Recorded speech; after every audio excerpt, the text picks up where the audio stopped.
Hey everyone, welcome back to Green Thumb. Today, the plant on whose care tips and solution to their problems we'll be talking about is a very common household plant, the Areca palm. The Areca palm or butterfly palm is a relatively easy care indoor household plant which is grown more commonly indoors than out. इसकी botanical name Dipsas lutescens है. It gets its name butterfly palm because of its fronds that resembles the wings of butterfly.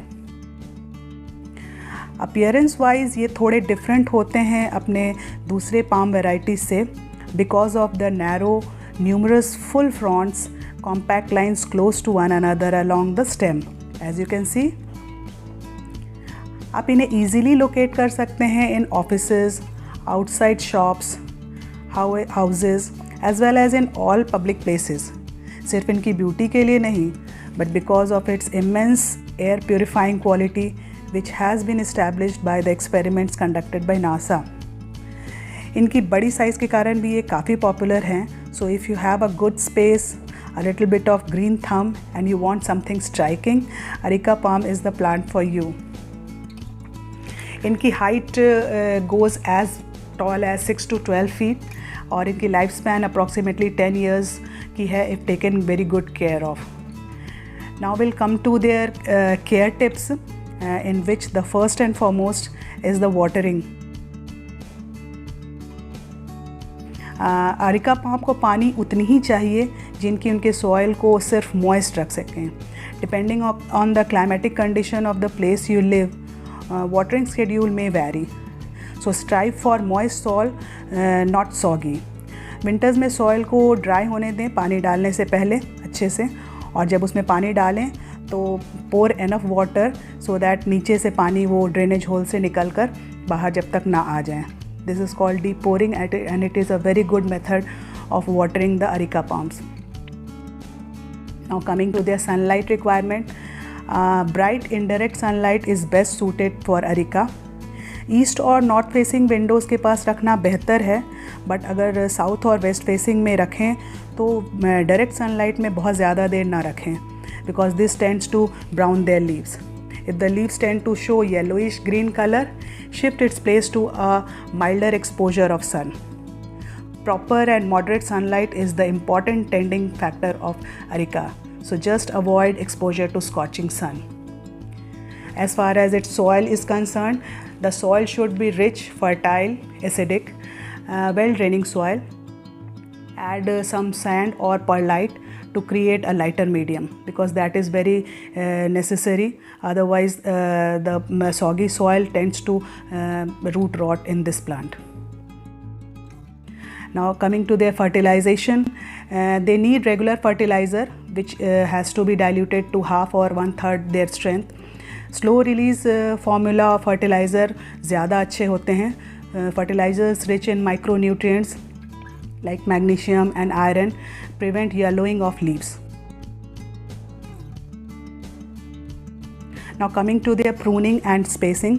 Pruning required है इनकी बहुत ज़्यादा. Older brown leaves को हमेशा निकालते रहना चाहिए with pruning shears which obviously should be wiped clean with disinfectants because this gives space to the new leaves to develop. As far as their spacing is concerned, since they are very tall growing and wide growing plants, for a hedge effect space the palms around 3 to 6 feet apart.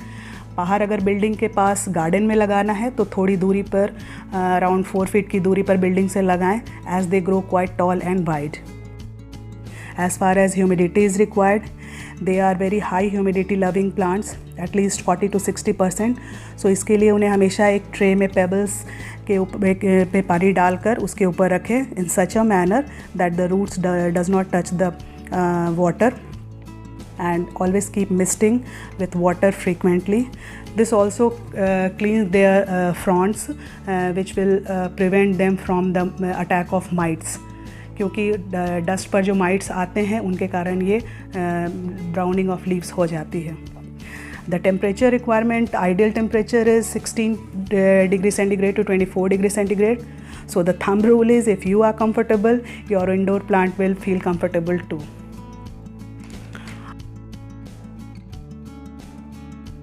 इनके most common problem and frequently asked queries regarding these plants, that is the browning of their leaves. इनके कई कारण हैं, we'll discuss about them each one by one. First and foremost is watering. Their leaves tend to get brown and crisp due to either too much or too little of water. Now the solution to this is always keep the soil well drained, that is light, by mixing compost and perlite, and water them only when the topsoil is dry. That is the thumb rule. Soggy soil में root rot का खतरा है. पानी हमेशा base of the plant पर डालें, अगर ऊपर से नहीं तो उनके लीव्स ख़राब होने लगते हैं. And do deep pouring, that is जब तक पानी ड्रेनेज होल से बाहर ना आए तब तक डालें. नेक्स्ट वाटरिंग तभी करें जब पानी टॉप सॉइल ऑफ द गमले की टॉप सॉइल जो है वो ड्राई हो जाए. Keep misting in summer and growing seasons as they flourish in humidity. Dry air में भी इनकी लीव्स येलो होने लगते हैं. So misting and keeping on the pebble tray is the requirement for this plant. Secondly, keep them in indirect or bright light, especially the ones which you have planted in pots, because gardens वगैरह में तो ये लोग को काफ़ी space मिलती है soil में, so they flourish in any condition, but pots में थोड़े compact होने के कारण प्रॉब्लम होती है. Avoid scorching sun as they tend to burn their fronds. Small yellow spots जो इनके लीव्स पर होते हैं, that shows potassium deficiency और high acidity level in the soil.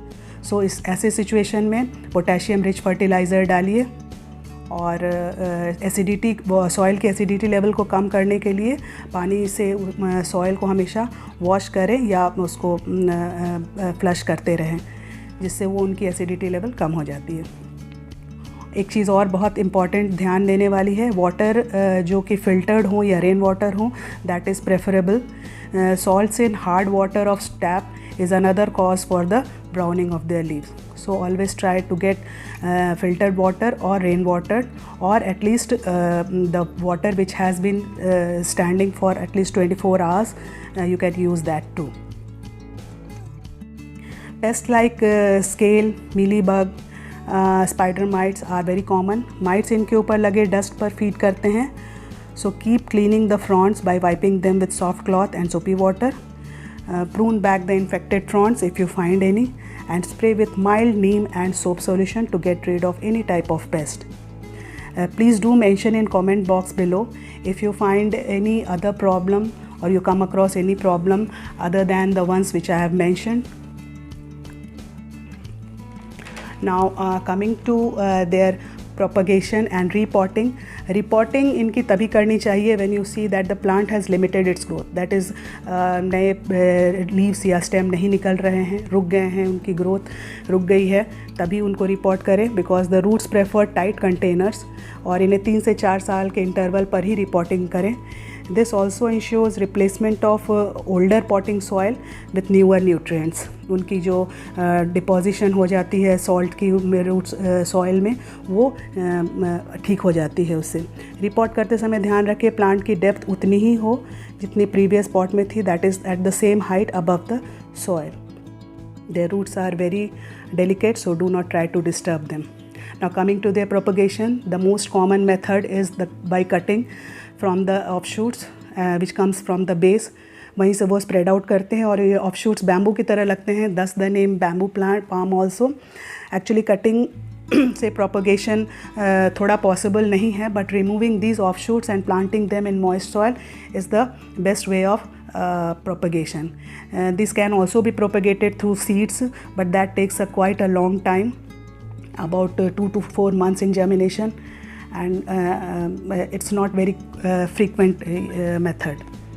So this is one of the best roommate plants which gives tropical feel to your room with its exotic leaves.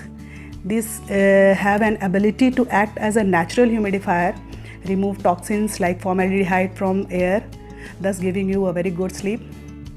This also makes it a good bedroom plant. So get an Areca palm for yourself if you haven't got one yet. Please like, share and subscribe to the channel for more such contents. Thanks for watching.